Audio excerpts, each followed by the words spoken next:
Kai, it's looking like Olori Ashley and Wahala.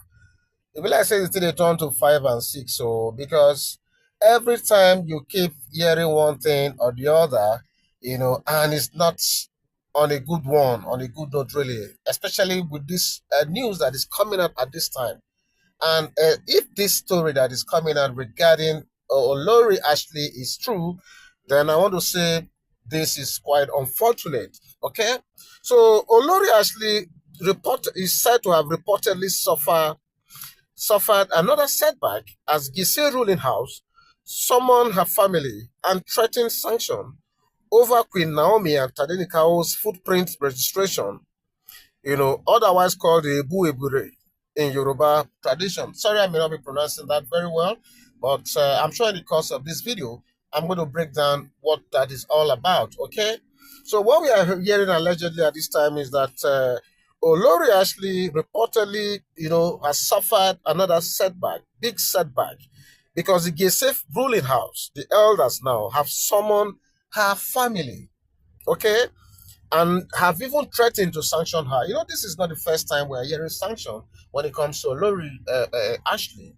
The other time when the issue of a double crown story, was in the news for all the wrong reasons, and there was this opera, there was this brouhaha in the palace.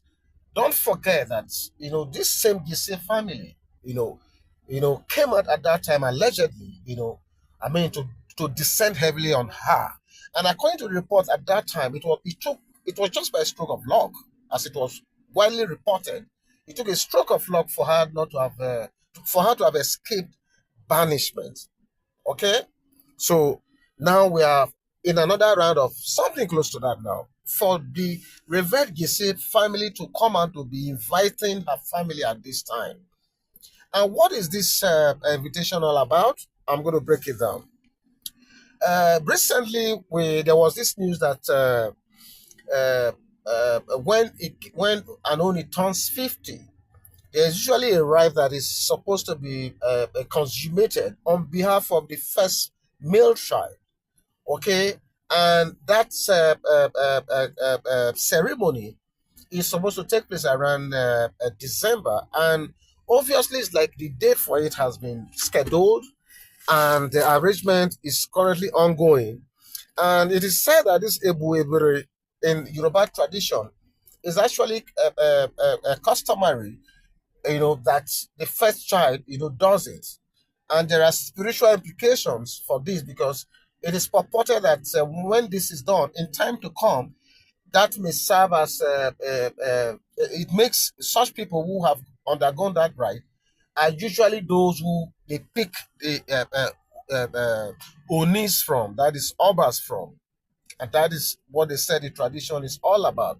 And there was this report we even got that the reason why our current oni, our dear Kabiyesi, got that thing, apart from the politicking that went behind it and every other thing. One of the reasons, according as it's being alleged right now, is that his dad, Paropo, also did this Ebu Ebere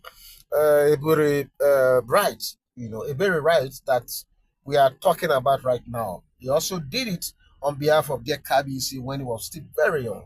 And it is being rumored now that it is the culmination of things like this that made their KBC to get that position today.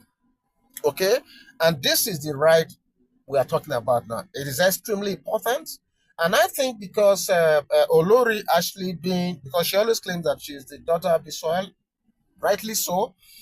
So I think she knows the historical importance of this right, you know, because it involves a footprint of the first child, to be registered, and there is a process to it. Okay, so it is this exercise that was announced that is going to happen in December that we heard that Olori actually heard about all the way in UKO.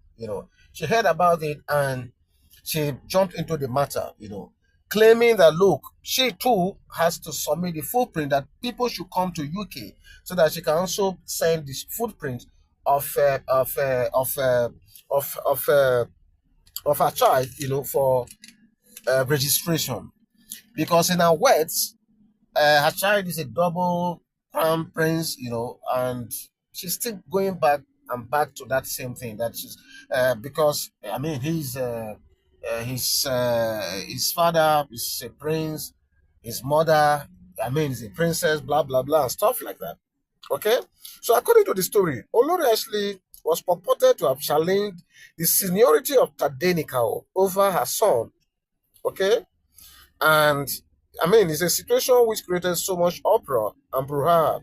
Even at that time, she made mention of that double crown thing. Okay, but and even now, it is this her position of not recognizing Tadenikawo is something a lot of people don't understand, honestly.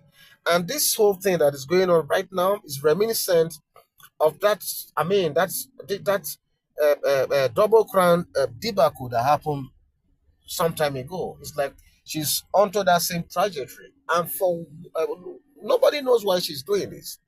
I mean, nobody knows because what does she intend to benefit from this? The last time the crown prince issue came up, she barely escaped banishment, and I mean, she had to come and she was made to publicly apologize to Queen Naomi and Tadenikawa at that time. Yes, if my memory serves me right, she was made to make that public apology because that remark was unbecoming of an Olori in the kingdom or in the palace of Ooniofife.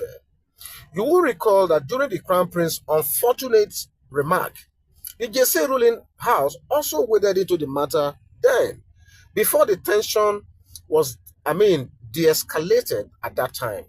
I'm sure a lot of you, this story will resonate with you people because it was all over the news, all over social media. My crown is double crown. My this is this. Okay, but it took the intervention of the Giesi family. To stop the inferno that was about to happen in the palace. Okay, if my memory serves me right, that was when she reportedly escaped banishment, like I said before. So why is she treading the slippery path again? I really wonder. How is it possible that she's not aware her ideas are archaic, antithetical, and repugnant in all its ramifications? Yes, you heard me well. According to the report, Olori Ashley, upon hearing that a date in December 2024 has been picked for this ceremony, she immediately sent message across demanding that she would also like to the footprint of her son to be sent from UK, and she has been going back and forth on it. Because she's yet to be officially received at the palace, since she gave birth, she has not been officially received as per the tradition in Ooniofife's palace. I think they give a time frame of 3 months. I'm not too sure. Correct me if I'm wrong. Before the child is welcomed officially. Okay, she's yet to do that, and one will expect that. Okay, all our focus will be on getting to that time.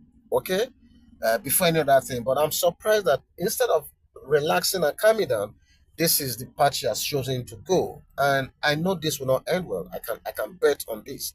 So despite not having officially been received, like I said, one would think that her priority would be on seeing to that and not engage in this macabre dance to nowhere, because this is a macabre dance and it's going to lead her to nowhere. I can assure you this. She was said to have questioned why it's only Tadenikao's footprint that will be taken, and not for her son, who she continues to claim is a double crown prince, a version of her being her and Kabiyesi coming from royal lineage, or ancestry, okay, whatever that means to her. She therefore claims she's the daughter of the soil, and that should stand for her prince. What is all this? Why is she bent on causing disaffection in a place where peace is gradually returning to? Why is she bent on doing that? However, she has been cautioned accordingly. Apart from the Giesi elders who have spoken to condemn her anti-palace activities, okay, and expectedly threatened severe sanctions, apart from the Giesi family, Paropo, yes, I trust Paropo. Paropo has also decried the action of Olori Ashley, saying, as a daughter of the soil that she always claims she is, and rightly so, she ought to know better that such rights are only reserved exclusively for the first son. And in this case, to the best of my knowledge, to the best of the record, and even before God Almighty, it is Tadenikawo and Tadenikawo alone that is the first son. I'm shocked and surprised that in this age of time, someone that has gone to school, someone with a level of exposure, someone that is exposed to the culture of the Yorubas, you come out to say they should involve your son in a right that is exclusively reserved for the first son. Now, come on, is this Nigeria? Yeah, the Supreme Court, unfortunately, announces someone who came third in an election to be the winner of an election. Are we about to face that sort of Supreme Court infamous judgment? Is that what this is all about? I mean, come on, come on, come on. This is not good enough. Okay? So I'm not happy at this time. And I hope the Giesi family, I mean, they stamp their feet on this. I want Ooniofife to also stamp his feet on this, including all well-meaning Yoruba sons and daughters. This is unheard of. I think this is even almost sacrilegious at this time. Okay? So this is the story that came out, and I'm very, very unhappy. I want you guys listening to the sound of my voice this time to, I mean, I want make una shook una mouth for this matter, okay?